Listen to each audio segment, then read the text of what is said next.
very disappointing game that ends in a draw. I mean, of course, I should have won this one. Maybe you could argue I should have won the first one. I had 3 winning positions, and I was unable to convert in a single one of them. I would go on to lose one and draw the other 2. So really, really disappointing. But as I like to say, sometimes things happen for a reason. Now, this also leads to a bigger topic, which I did mention in an interview afterwards on my kick stream, which is that if I'm going to start losing games where I get the great positions, but my brain stops working, it starts to lead to certain thoughts creeping into my mind about the future.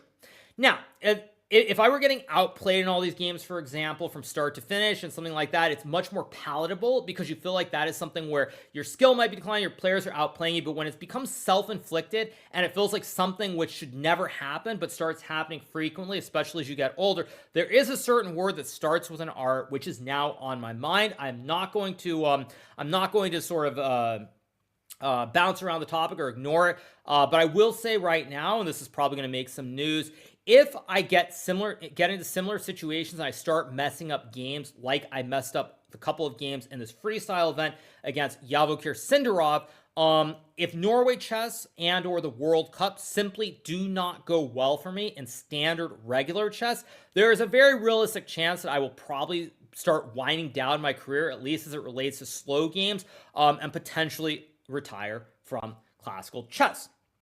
Now, I do not say this lightly, of course, because I love the game of chess. I love competing, obviously, against all the great players out there. But it is something where you have to start being realistic. And if I'm not able to play well when I get into scrambles, that's something that's only going to get worse and worse over time.